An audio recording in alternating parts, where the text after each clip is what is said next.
Welcome everyone to Defender for Cloud in the field. To everyone that's been watching, thank you very much for the audience. Make sure that you subscribe to the Microsoft Security channel. If you are new here on this channel, welcome. We have a whole playlist of episodes. Lately, we've been covering the announcements from Ignite. And today, it's something new. We announced this recently as well, but is an extension of the Defender for Cloud family. Today we're going to talk about Microsoft Defender External Attack Surface Management. It's a huge name and is a huge topic. And to cover this topic, I'm very pleased to have our friend from the UK office, Jamil Mirza. Jamil, thank you very much for being on. Thank you. Nice to meet you. Thank you. Absolutely, Jamil. Thank you very much. So, big name. Can you explain what it is? Yeah, of course. So Defender for External Attack Surface Management can be a bit of a mouthful, so well done. So the idea behind External Attack Surface Management is understanding what the infrastructure looks like to an organization from the outside looking in. So obviously from an MDC perspective, you have a good idea of the inside out and things you control from that perspective.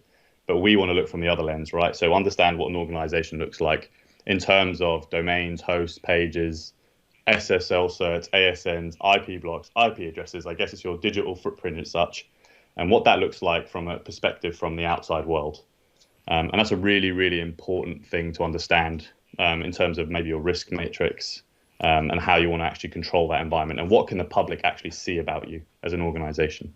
And this is the type of information that threat actors will also have once they do external reconnaissance. So you want to be aware about that, right? Completely. Exactly that, right? So it's important to understand what they can see. And everything we're doing is completely open, right? We're not going behind any firewalls here. This is just public information in a sense, which you can just access. So exactly that. From a threat actor perspective, these are probably or potentially the easy things to go after. So if anyone can see this from a threat actor perspective, then surely these are the things which I'm going to target first. And if I can see vulnerabilities here, and even better if the organization doesn't know about them. Yeah. So that happens a lot, right, in anyone's attack surface. So how the process works as far as from the onboarding perspective to the point for the scanning perspective, just give a little bit about the background, how the whole end-to-end experience takes place. Yeah, so we're part of Azure, so you can just add us as an app in Azure, and once you add us, we have an automated system that will go out and try and identify things related to your organization. So once you've spun up your subscription, you've spun up the app, you're then able to plant a seed, or we create as many seeds as you want. And when I say a seed, it could be a domain that you know of. It could be an ASN, could be an IP block, for example. Those are things you'd put into the system. You'd effectively hit next, and then we will go away over the next couple of days and try and identify everything that's connected to those seeds which you've given us. Once we've done that, you then start building a picture of your entire attack surface. So the process is fairly seamless, especially obviously if you're part of the Azure framework, then it's a fairly straightforward process. Now, once you build that image, as you said, this is basically a snapshot in a point of time snapshot, right? In other words, not because you have that image will get updated. Do you have to rescan or do you have to refresh? How this process works? That's a brilliant question. So no, you don't. So the whole idea of this is we've gone from the days, I guess, where you have these static lists, right? We're no longer in that kind of infrastructure or that kind of environment. We're now in an environment where things are moving and changing all the time. So whether that be through, moving into the cloud and trying to buy or purchase different infrastructure, or maybe you acquire different businesses which are now part of your infrastructure, right? So it's ever moving. So we are continuously scanning and looking and looking for new infrastructure. So that's something which we handle for you. You may find new seeds or things which you think might want to be added to make it even better and stronger. But ultimately, we want to be in charge of trying to identify those things and those gaps for you. And when you say continuously, you're talking about daily scan, or even more granular than that. So we have different things looking all the time. So we have different crawlers looking. We have different scannings for headers. There's a lot of different items going on as part of your footprint. So yes, we're doing. I mean, one of our other products, which sort of feeds into this, is our threat intelligence platform. And I guess the whole point we use that same engine. The reason I want to bring that up is we use the same engine for the EASM product itself. So when you think of us as someone on the internet, hit a record button. We're trying to record every interaction that happens across the internet. And then in terms of EASM, we then put it into a bubble effectively, which you can then ask questions of. Awesome. So, what type of information do Sorry, you discover? yeah. So I mean, I guess just briefly, I'll give you a bit of an understanding of how we scan. That probably answer that question. Mm-hmm. So we have things like crawlers that go out and click around the internet as if we're real users. It's important to understand that we need to be acting like a real user would. And when I say that, we have a global proxy network which we visit these sites from. We click around like a real user would. We have different, like we can go from an Android device, and go from a Mac device, a Windows device, and we have all these different frameworks to actually go and attack the internet effectively in a sense, and then record all those signals as we're going through it. That's just one of our mechanisms. And you can understand, I guess, as a normal user would, what would you collect? So as we go down and we go to a web page, for example, we will scan the entire DOM, we'll collect all the cookies, we'll record all the gets and posts that happen on that page. So potentially if that page is reaching out or it's pulling something in that's malicious into that page, then we would be able to see that. So that's recording all that information, and then we put it into EASM as a platform for you to then be able to try and understand and ask questions of that. So you can also understand things like when you click around on something, you'll get the web components broadcast to you and all the different versions that are running on that specific website. So those sort of things are questions we can answer very, very quickly for you in the EASM framework. Mm-hmm. Now, let's make sure that we clarify one thing that I heard about this before. This is a different approach than you have like a vulnerability scanning outside, doing vulnerability scanning from outside to inside. So we are not doing pen tests, we are not doing vulnerability scan, trying to find breaches, right? We are basically trying to act as an external user and then just externalize what is available. And it's a very good point. Exactly that. Yeah, we can't go. It would be illegal for us to go and start, pen testing everything we see on the internet. It's very simple, open. We don't do any probing like a pen test or a vulnerability scanner potentially would. All we're doing is collecting information that's being broadcast to us. Once we have that information, you can ask the question. I'll just give you one example so I might clear that up. Like, where are all my WordPress sites running on my footprint? We could answer that question. And then in terms of, we can sometimes see the versions and things like that. So if we can see the versions, you can then get your vuln scanners to then scan that in more detail to tell you more in-depth information. Now, So that's an important distinction. yeah, now when I give you the domain, because you said that one of the things that you can start as a seed is the domain, do you also, based on that only information, are you able to also see branches of connections? For example, say, oh, this other domain also belongs to your company. So, or do I have to provide every single domain, for example? No. So you're right. It wouldn't be as simple as, like we wouldn't just focus on that one domain. We definitely, because as I mentioned, we record the internet, we can see all the different connections. Our algorithm will actually go out and understand those connections and understand if it's part of your footprint or not. So ideally, if there are additional things, and maybe there are connections in your infrastructure which aren't connected in some way, but they still need to be added. You want to put the seeds you do know, but our algorithm should take care of the different connected assets and pull those in as well. Awesome. It's not a simple algorithm. It wouldn't just go out and just pull the one domain. It would definitely go out and branch and find everything else that's connected. Perfect. Now the big question, since the main topic is Defender for Cloud for this video series, this show, how this integrates with Defender for Cloud. So first, I should just say, when we started this project or this product when we were acquired specifically, MDC was like our go-to, right? It was like, this is the one we can see us working really, really well together.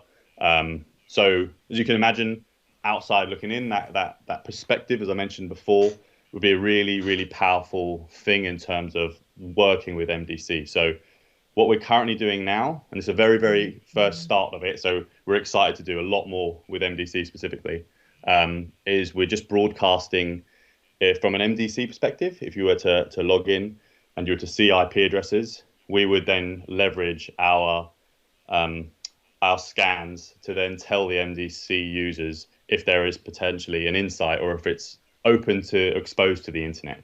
So from there, you can then click on an IP address, for example, and it will take you through to the EASM platform to allow you to understand, well, what is exposed and what do I need to work on next.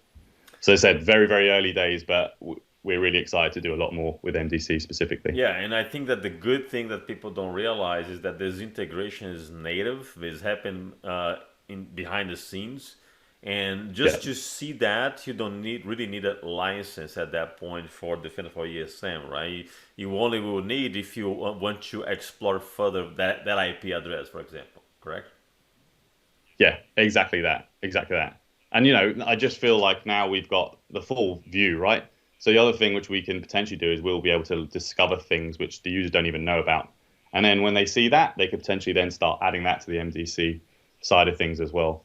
So we're really excited to start, pushing those avenues as much as we can. Yeah, no, it's extremely exciting because there is so many potential scenarios to unblock with this capability and with this tight integration. So let's move on to the demo. Let's see how that works.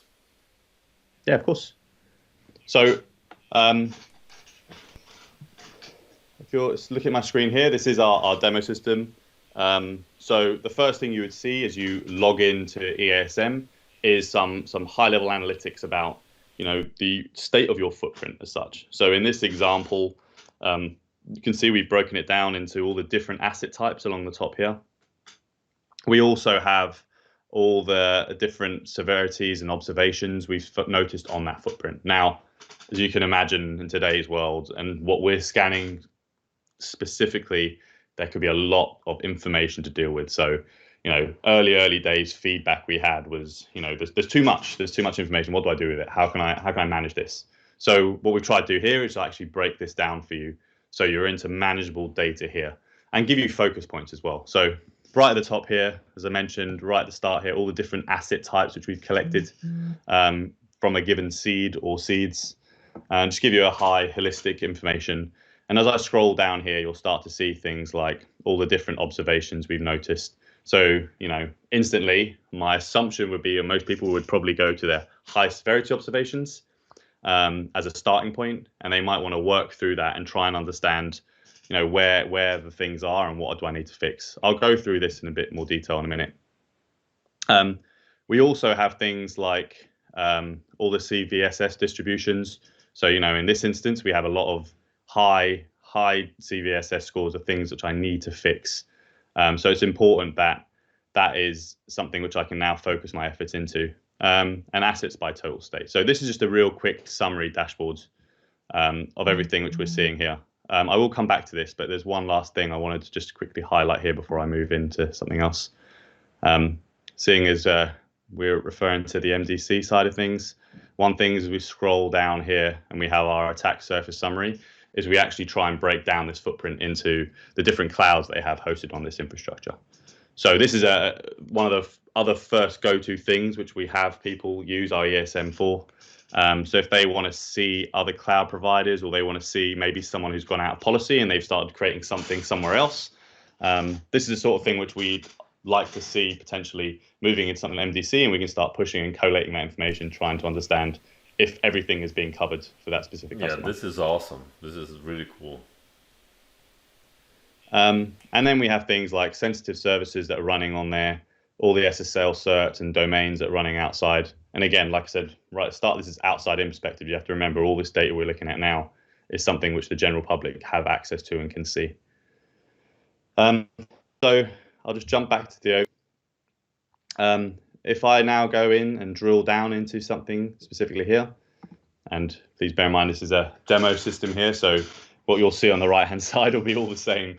But just as an example, you can start focusing here on all the different high severity observations which you've noticed. We've broken down that footprint, and we can say, well, out of X thousands of assets, you have 221 high severity observations here.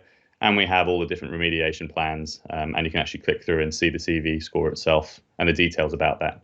If I actually click down into the asset itself, so obviously you want to try and get some more information, we go down into this and we start getting a lot more insight, a lot more information. So you can start breaking down the asset itself and start seeing how it was discovered. So for example, we have a lot of questions from people saying, well, I don't believe this is mine. Or how do you prove this is mine? Well, this is the whole process, right? You can see the discovery chain right there would be a seed, for example. And in this instance, very easy. It's just a simple host that's connected to it. And then we have all the different seed information that is discovered on as well.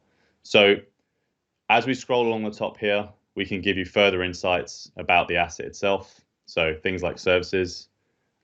These are all the different IP addresses we've seen that resolved to this given host. All the different mail servers. As I said, there's a whole raft of connected assets which we can see. And here at the bottom, which is a nice one, which we have a lot of customers asking about, are these ports open or which ones are open? These are one of the first things people always question. Like, why is that there? That shouldn't be open to the internet. Let's go and fix that very, very quickly. That's very powerful. Very powerful. And then if we go to, like, there's certain things here which I'll just go through a bit of explanation about, but things like the web components referred to here, you can actually see that we have different servers running, different versions running, and we can actually break those down and actually tell you, okay, and these are the questions I guess I was referring to earlier. Let's say something gets compromised. So some version or some framework, some component gets compromised. We're able to actually say, using this system, okay, where in my infrastructure does this component exist? I can ask that question very easily, give you a list back, and you can then go and fix that issue as quickly as possible. So this is where we've helped customers a lot in the past. And you kind of almost flip that and the other way around as well. And like if you have a resource running, you could potentially say, well, maybe I have this random jQuery file that's been compromised, has been advertised somewhere. Well, where on my footprint does that resource exist? So these are all questions we can ask very, very quickly in this ESM environment. And then we have, I guess, some more traditional sources like WHOIS information. It's always useful to understand who it's connected to. Maybe you need to know who the owners are, and you can reach out to them and stay and understand how it needs to be fixed or who needs to fix it. Great. So really go back to the overview real quick. So when I first onboard, this whole thing is empty. You have to create the initial scan, right? So once you create that initial scan and you need to add new seeds, you can add new seeds and they will just populate on top of this. Is that correct? Exactly. Yeah. So we have this discovery mechanism here. So if you click in here, you can then add your seed, your domain, and then it will start populating this dashboard. It usually takes sort of 24 to 48 hour process while we go away, discover, collate that information, and then we will obviously present that back to you in these dashboards. So there is a little wait time, but generally it's not too long. We can just add that to this existing view. Yeah, but now, Jamil, if a customer wants to try this, there is any trial version for this? So as standard, you have a 30-day free trial with EASM. So the moment you spin up a new subscription, you then have access to 30 days for free to trial this and play around with this information. Awesome. So, and it's a full functionality. It's 30 days, Yep. Not limited, right? Not limited. As I said, I think those people that always questioned, well, how are you giving this away even for the free 30 days? But I guess down to your question before, it's never a static list, right? These observations, these things are changing constantly. So you may think that you've got it covered by just taking a snapshot, but ultimately you need to keep an eye on it constantly. Yes, that's amazing. That's definitely something that not only will help MDC insights with this integration, but if you think about an out-of-band product, if you don't have MDC, for example, and you just want to use this, it really gives a perspective that you may not have. That's awesome. So trial 30 days, and we have all the documentation available. I'm gonna put the link here for you to access. Actually, it'll be on the description of this episodes. The link to access more information about this plan. Any final considerations, Jamil, before we wrap up? Just one last thing, just worth mentioning. We have just launched our API this week, so just so everyone is aware on this call, it's something which we've gone.